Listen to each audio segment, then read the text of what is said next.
Hey, good morning. It's Valerie here. I'm about to start my workday from home, telehealthing, yeah. Having my telehealth sessions this week from home. And boy, already I can tell you that it's been a week since we have had children at home, parents at home, and dog at home as well. And we all have varying relationships with the dog. And boy, oh boy, oh boy, did we have some conversations last night. So I wanted to hop on to the parents who are juggling school-age children, children with special needs, doing work and trying to manage everything. It's actually okay to drop the balls. It's actually okay. So one of my observations, having worked with families who move from Australia to other countries, is two things. How much we actually don't realize the value that we place on children's education and the value that we place on children's development in extracurricular activities, particularly sporting activities. And it was my observation that when we sent families overseas, that they often hadn't realized the depths to which, when those two values are aggravated because of a lack of opportunity in the countries that they were going to, or hey, morning Jen, good morning. Can't wait for the day when we can do that in person.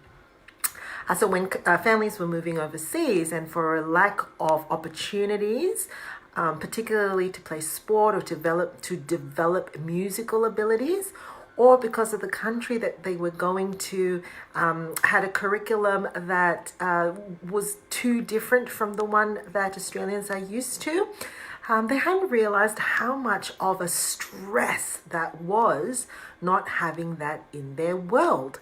And I might want to suggest that if you've never had that experience before, and the needs of your children's extracurricular development and educational development was tied to the activities, and you were able as a consumer to make those choices and say, okay, I'm fairly satisfied that if I send them here and if I send them there, then those needs are met. If you've never been confronted with a situation where you had no choice for where to send them, and those opportunities are now sparse and now lying on you, then this can be a really overwhelming and daunting experience, right? So in those sorts of situations, what I've often said to families who are moving overseas or who are grappling with the situation of being confronted that sort of linear expectation that if you go to school, you will get an education which will, and for Australians, it's not necessarily about getting an education so that you will get a job, but it's probably more the belief that we have in equal opportunity, the development of strengths, children growing in their potential and being able to be exposed to, all the various opportunities that they have to grow and develop. And so what I would normally say is, it's actually probably a helpful thing to squarely look at those values and say, what are we actually feeling overwhelmed by at the moment having children at home? Yes, I know that there's a collision of sorts in terms of how you're going to do work and how you're going to have the kids. Part of that reality is the expectation that we place on ourselves as parents, and of course the loss of routine and structure that comes from school, and so we're adapting, right? But ask yourself this, what do we actually value from having had the kids go to school? Was it friendship and connection? Was it structure? Was it routine? Was it because you felt a sense of ease watching your child who maybe loves math or loves soccer have the opportunity to really invest and have that, right? What is it that's missing? Then I want you to accept that you're not going to be able to provide all of this right now in COVID-19 world or post-COVID-19 world, and that it was never meant to be that way. Children coming home and doing school at home is for safety, not for acceleration. Get what I'm saying? Is for safety, not for acceleration, not for an investment of their education right now. Things are changing all the time, and we don't know when they're going to be able to get back to school. However, if you can identify what those values are that were invested in the school environment and in sending them to extracurricular activities, maybe there's a way to collaboratively with your children ask them how they can recover that while they're doing school at home. And there may be a possibility that your child may actually say to you, actually, I hated ballet. I'm so glad I don't have to go to that anymore. Okay. Or they may say to you, I've always struggled with math. This is not new. And when I was at school, what I found helpful was this. Okay. So this is the time to do some collaborative problem solving as a family. And then a phrase that I love to say, cut your losses. Just cut your losses. You see, the children of Australia are going through this unusual adverse experience together. And there can be some really positive things about this. So if your value about your child's education is also about growing resilience, learning about the world and being adaptive and adaptable to it, well, let me tell you, we are all getting schooled on that. And even if they don't, and you can't figure out that math problem, hands up, I can't figure out that math problem, you can still contribute to one another's situations by talking about the struggles and talking about the creative ways that you're adapting. The learning may finish earlier.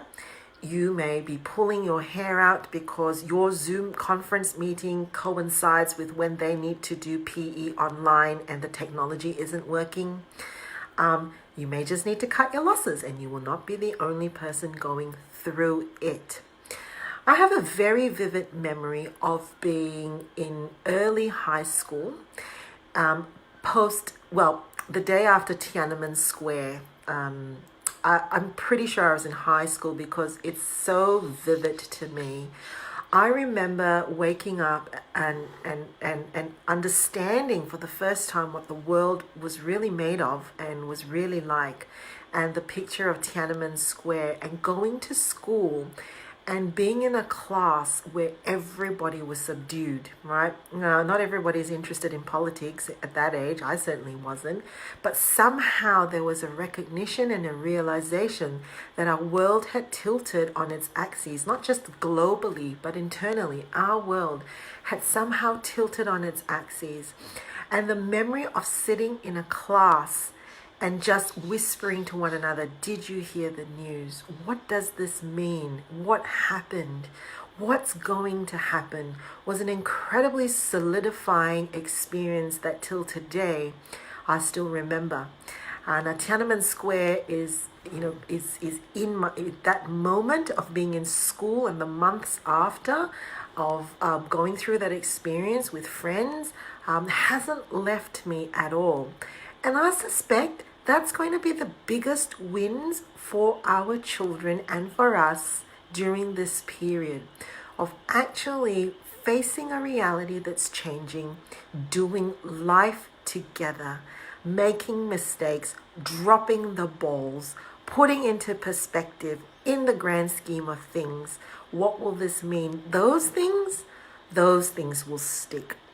And when COVID-19 settles down, not if, when COVID-19 settles down, all our children will be back at school and be recovering their time together, be helping one another, talking to one another. Teachers are going to be rallying together to fill up the gaps, figure out where some of those things didn't make sense together as a nation. Don't take on that stress and that burden and that expectation and that reality on your shoulders as a parent, because you didn't sign up for that. You're not made for that. And there's no expectation that that's what you're going to be doing either. Good morning, Michelle. Hey there. Right. Remember that your children's special needs still exist. And the home environment is a whole new place for them to do learning. And so it's absolutely okay if they're getting angry and frustrated and breaking down with anxiety because of the noises, the visual stimulation that's coming at them, the anxiety of being seen. Some kids have social anxiety. I can only imagine what it's like to have your every actions being seen. Some kids are really good at blending into the classroom. I have one who is now is now realizing that when you have a screen, you are seen and you get picked on more, right? That's a whole bunch of stuff for kids with anxiety, special needs are going through. How do you keep a kid with attentional challenges engaged in the screen? Look, that's all happening. That's all normal. That's all good. That's all fine. You don't have to have the answers today. You may only get the answers at the end of COVID-19. That could be a reality when you figure out, it probably was okay for them to have a illegal Zoom chat going on the side while they did school online. Because apparently this helps with keeping the attention going. Can I suggest that we sit back and we observe for a period? I know it's hectic. I know you're trying to figure out how to do your meetings and everything, but you might just have to cut your losses and say, it is what it is. We might be able to just do 15 minutes of a meeting and everybody will just have to email me. Or we might have to say, I can only do audio, no video, because one part listening audio, one part helping my kid fix their situation with school. That's okay. It's all good. We're all in the same boat. And unless you got an upgrade up here and here for COVID-19, I certainly didn't. Unless you got an upgrade, you're still the same human being, the same limited resources. Don't expect more than that. Take care.